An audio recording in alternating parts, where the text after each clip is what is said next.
For decades, farmers have followed one simple belief about nitrogen management. If yields are uncertain, apply more nitrogen. If rainfall looks unpredictable, increase rates. If last season underperformed, compensate with additional units per acre. It became standard practice, not because it was perfect science, not because it guaranteed efficiency, but because it reduced fear. Nitrogen turned into insurance. Every agronomist recommendation, every fertilizer sales meeting, every seasonal plan quietly reinforced the same message: more nitrogen equals more protection. And for a long time, nobody questioned it. Because yields did increase, technology improved, hybrids became stronger, equipment became more precise, application methods evolved, farms expanded, production records were broken again and again. So the assumption felt logical. If yields keep rising, the system must be working. But here's the uncomfortable truth few people want to say out loud. Higher yields hid a growing inefficiency. While productivity increased, nitrogen efficiency often stayed nearly the same or even declined. Farmers were producing more grain, but they were also losing more nitrogen than ever before. Not visibly, not dramatically, quietly, through soil chemistry. Today, if a producer spends $100,000 on nitrogen fertilizer during a season, research across multiple production regions consistently shows that roughly 20 to 30% of that investment never reaches the crop. It doesn't feed roots, it doesn't build protein, it doesn't increase yield, it moves downward, past the root zone, into groundwater, gone before the plant ever had a chance to use it. And the most frustrating part is this: most farmers are not doing anything wrong. They are following recommendations built decades ago under completely different economic realities. When nitrogen cost a fraction of today's price, inefficiency was tolerable. Losing 15 or 20% wasn't catastrophic. Margins absorbed it, but modern agriculture operates under tighter economics. Input costs climbed faster than commodity prices.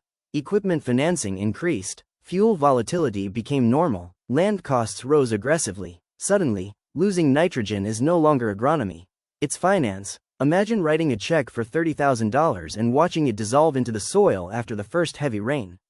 No alarms, no warning lights, no visible failure, just invisible loss. And because nothing dramatic happens immediately, the cycle repeats next season.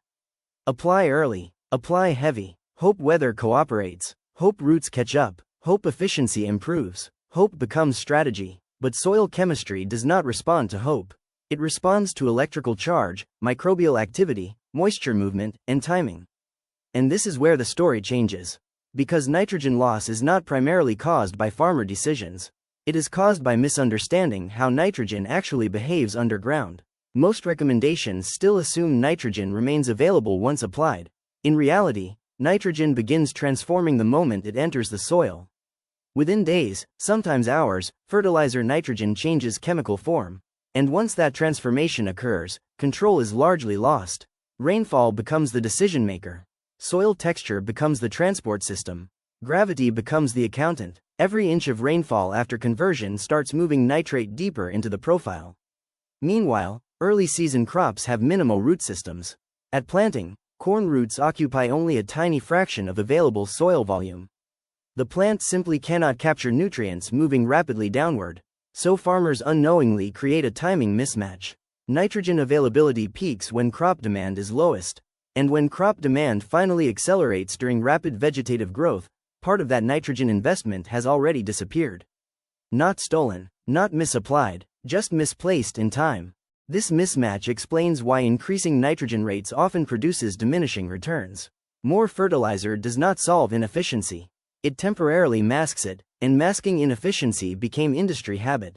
Because recommending higher rates is simple, explaining soil electrochemistry is not. Selling additional units is easy. Changing management philosophy is harder. So year after year, nitrogen programs focused on quantity instead of control. But modern profitability no longer rewards quantity alone. It rewards timing, retention, stability, and understanding what actually happens below the surface after application. In this video, we are not discussing environmental policy. We are not debating regulations. We are focusing on something much more practical: farm survival. Because nitrogen loss today represents one of the largest hidden financial leaks in crop production systems. And once you understand why the soil physically cannot hold nitrogen under certain conditions, the traditional approach starts to look less like insurance and more like uncontrolled spending. In the next section, we break down the core misconception driving nitrogen loss across millions of acres. The idea that soil holds nitrogen the way a bank holds money. Because chemically speaking, it never did. Why soil cannot hold nitrogen. To understand nitrogen loss, we need to step away from equipment, weather forecasts, and fertilizer programs for a moment. Because the real problem starts at a level most farming conversations rarely reach. Electrical charge. Every soil particle carries electrical properties. Clay particles carry negative charges. Organic matter carries negative charges. Humus carries negative charges. In fact, much of soil fertility depends on this negativity. That negative charge allows soil to hold positively charged nutrients like calcium, potassium, magnesium, and ammonium nitrogen. Think of soil like a massive magnetic storage system. Positively charged nutrients stick. They attach temporarily to soil particles and remain available near the root zone instead of moving freely with water. This is why nutrients like potassium usually stay where they are applied. Rain may move them slightly, but they do not disappear overnight. Now here's where nitrogen becomes different.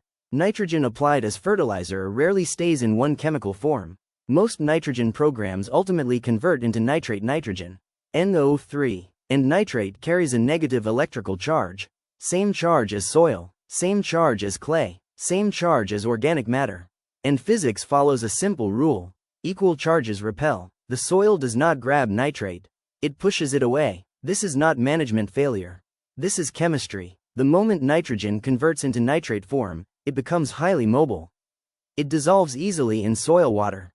And wherever water moves, nitrate follows.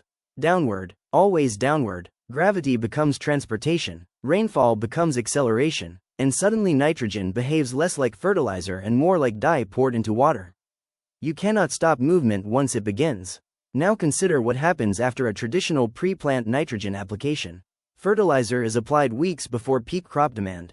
Moisture enters the soil. Microbial activity begins transforming nitrogen into nitrate. Conversion speeds increase as soil temperatures rise. And before seedlings establish meaningful root systems, nitrate nitrogen already exists in its most mobile state.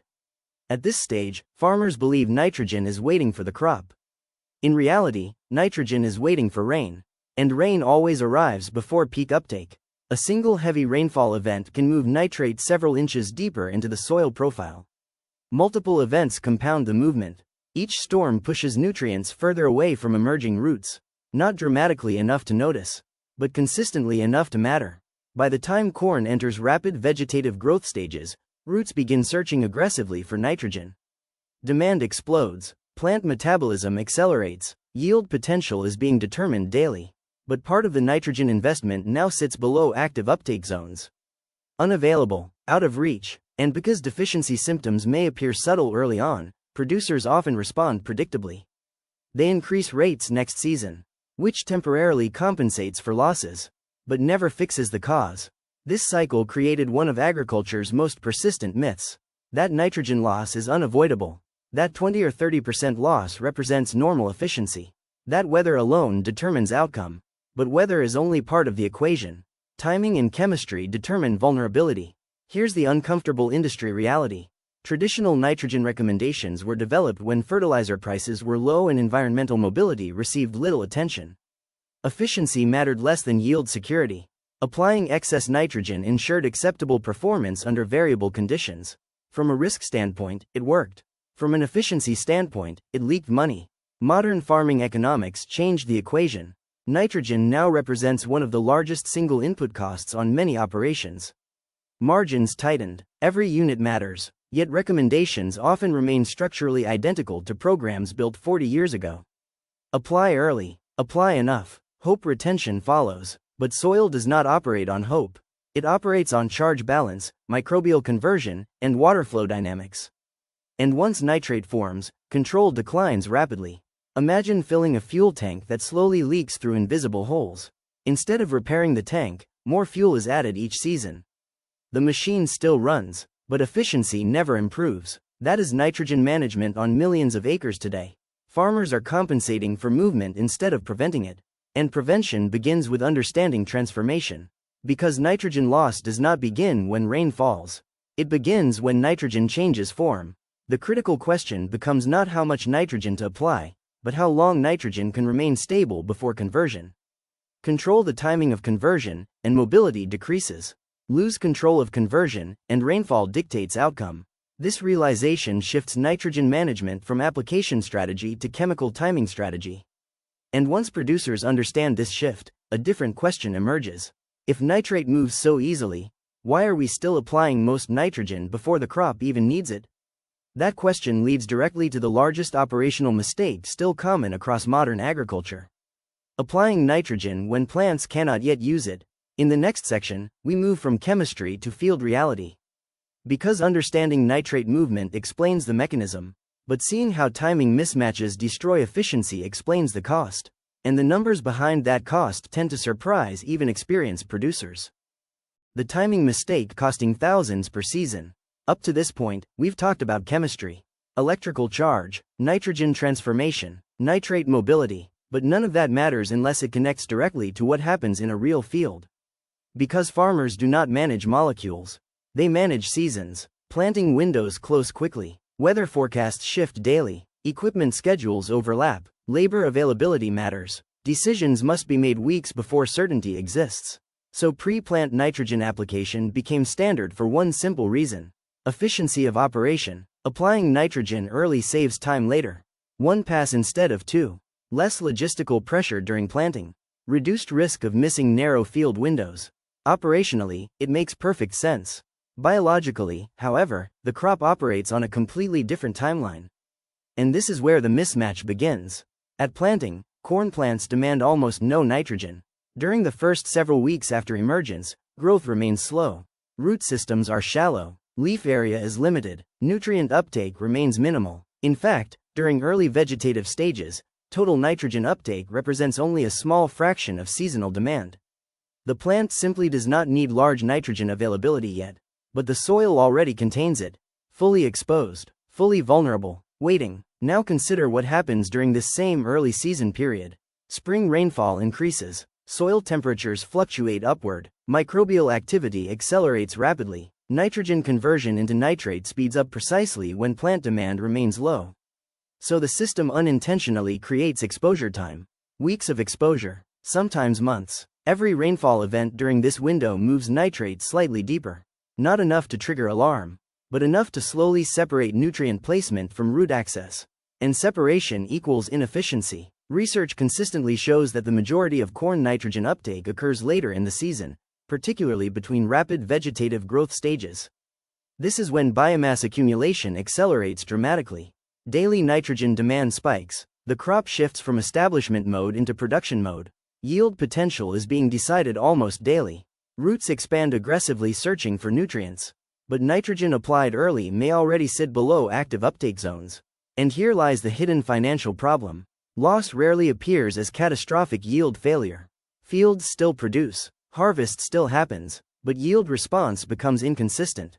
Some areas perform exceptionally well, others underperform without obvious explanation. Farmers often attribute variability to weather patterns or hybrid differences. Yet timing mismatch quietly plays a major role. When nitrogen availability declines during peak demand, plants experience short-term stress periods. Even brief nutrient stress during rapid growth stages can permanently reduce yield potential. And because stress may occur weeks before visual symptoms appear, the connection remains invisible. Producers respond logically. They increase nitrogen rates. Higher rates compensate for timing inefficiency. Yields stabilize again, but costs rise simultaneously. This creates what economists call an efficiency trap. More input maintains performance without improving system effectiveness. Let's translate this into real numbers. Imagine a 1,000-acre operation applying nitrogen at rates costing roughly $100 per acre. That represents a nitrogen investment of $100,000. If 25 to 30% becomes unavailable due to timing and movement, the financial loss ranges between $25,000 and $30,000 annually. Not lost yield, lost efficiency. And because yields may still appear acceptable, the loss goes unnoticed. Now multiply that across multiple seasons, across rising fertilizer prices, across expanding acreage. Suddenly nitrogen management becomes one of the largest controllable profit variables on the farm. Not machinery, not seed selection, not fuel cost, timing. And timing failure rarely results from poor management. It results from tradition. For decades, applying nitrogen early reduced operational risk. Weather delays during side dress season could threaten application opportunities. Missing nitrogen timing entirely posed real danger. So early application felt safer. But modern equipment, improved forecasting, and advanced stabilization technologies changed what is possible.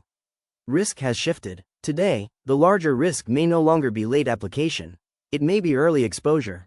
Because everyday nitrogen sits unused in nitrate form represents opportunity for movement. And movement represents financial leakage. Many producers unknowingly manage nitrogen for convenience rather than crop physiology.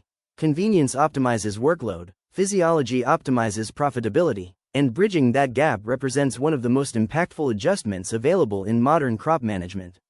This realization leads to an important shift in thinking.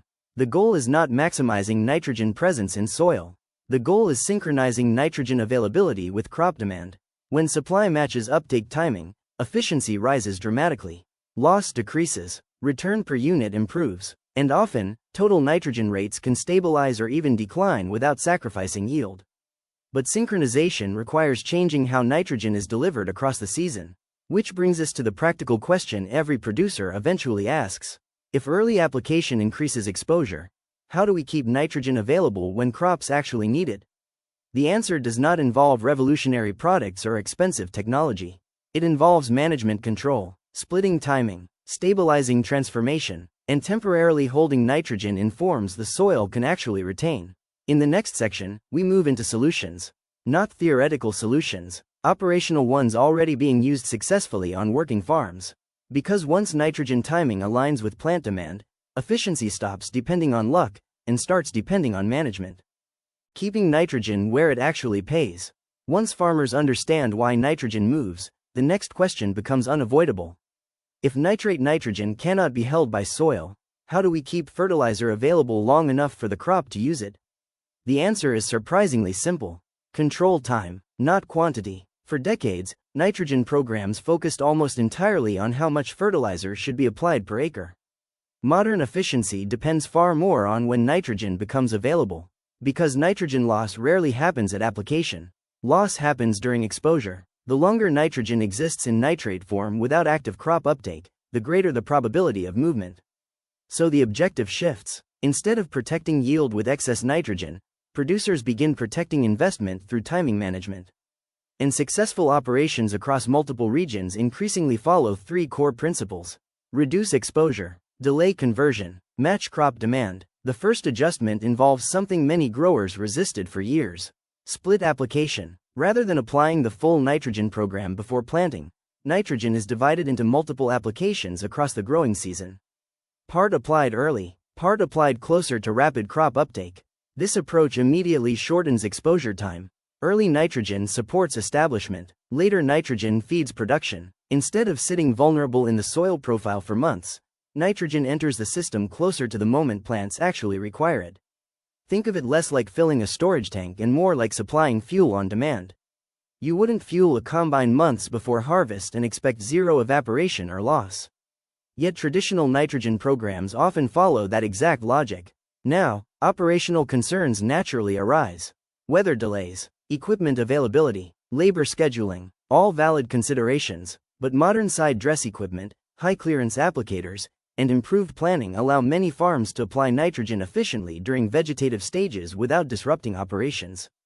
And field results repeatedly show improved nitrogen recovery when applications align with crop growth stages. The second principle focuses on chemical stability. Remember, nitrogen mobility increases dramatically after conversion into nitrate form, so delaying that conversion becomes powerful. Nitrogen applied in ammonium form carries a positive charge. Unlike nitrate, ammonium attaches temporarily to negatively charged soil particles. This attachment slows movement. It buys time. Nitrification inhibitors extend this protection window by slowing microbial conversion from ammonium to nitrate. They do not stop biology. They simply reduce conversion speed. That delay can mean the difference between nitrogen remaining within the root zone or moving beyond it after early rainfall events. Stabilization transforms nitrogen management from reactive to preventive. Instead of replacing lost nitrogen later, producers reduce loss before it occurs. The third principle involves placement. Where nitrogen sits relative to roots matters almost as much as timing. Surface-applied nitrogen remains more vulnerable to volatilization and movement. Strategic placement closer to developing root zones improves interception probability. As root systems expand, nutrient availability increases precisely where uptake occurs. This increases efficiency without necessarily increasing application rates. Many experienced producers who adopted timing and stabilization strategies report something unexpected.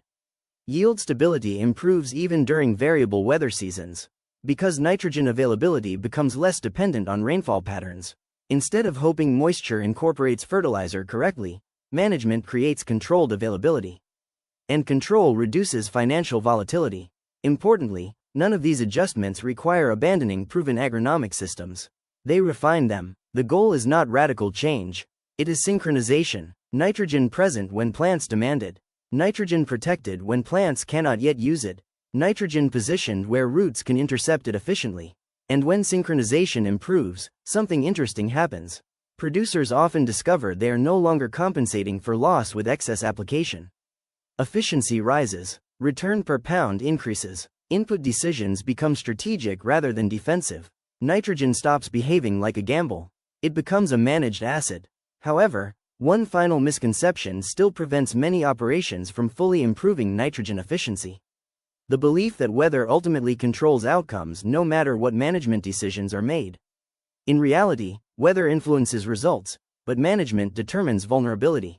And understanding that distinction changes how successful farms approach fertility planning entirely. In the final section, we connect everything together. Because nitrogen efficiency is not just about saving fertilizer. It directly influences profitability, long-term soil performance, and future input strategy decisions. And once producers see nitrogen through a financial lens rather than a traditional agronomy lens, management priorities tend to change permanently. Why nitrogen efficiency is really a business decision. At this point, nitrogen loss stops being a chemistry discussion. It becomes a management decision. Because once you understand how nitrogen behaves in soil, continuing traditional programs without adjustment is no longer neutral. It carries a measurable financial consequence. Modern agriculture operates under tighter margins than ever before. Equipment costs increased, fuel volatility became routine, land values climbed steadily, input pricing fluctuates unpredictably, yet one assumption quietly remained unchanged: that nitrogen inefficiency is simply part of farming. But what if it isn't? What if a significant portion of fertilizer expense is not unavoidable loss, but unmanaged exposure? Across many operations, nitrogen represents one of the largest annual investments made before a single bushel is harvested. Unlike machinery purchases or land improvements, fertilizer investment must pay back within a single season. There is no long-term depreciation advantage, no multi-year recovery. Nitrogen must perform immediately, and performance depends on availability during critical growth stages. When nitrogen arrives too early, efficiency declines. When nitrogen converts too quickly, mobility increases. When mobility increases, financial return decreases. The field may still produce acceptable yields, but profitability quietly erodes, and erosion rarely attracts attention because it happens gradually. A few bushels left unrealized, a few dollars per acre lost, year after year, until input costs force uncomfortable questions. Many experienced producers eventually notice something strange. Increasing nitrogen rates stops producing proportional yield gains. More fertilizer maintains performance instead of improving it. At that moment, efficiency becomes more valuable than volume. The farms gaining long-term advantage today are not necessarily those applying the most nitrogen. They are the ones capturing the highest percentage of what they apply. Efficiency becomes competitive advantage, because every pound of nitrogen actually used by the crop generates return. Every pound lost generates expense without revenue. And unlike weather or commodity pricing, nitrogen efficiency remains partially controllable. That control changes risk management entirely. Instead of relying on favorable conditions, producers begin designing systems resilient to unfavorable ones. Wet springs become less damaging.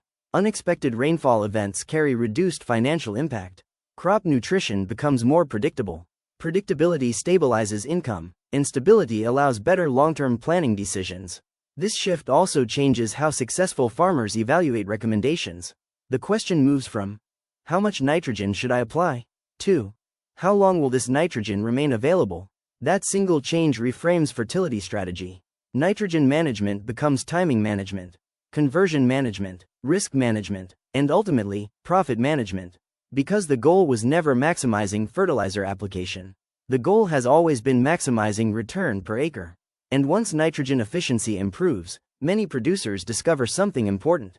Profitability increases without expanding acreage, without purchasing additional equipment, without increasing workload, simply by reducing invisible loss. This is why nitrogen leaching deserves attention beyond environmental conversations or regulatory debates. It directly influences farm survival in modern economic conditions. Every season presents uncertainty. Weather remains unpredictable, markets fluctuate, but understanding nutrient behavior removes one layer of unnecessary risk. It replaces assumption with control. And agriculture has always rewarded those who control what can be controlled. The producers adapting nitrogen timing today are not reacting to trends.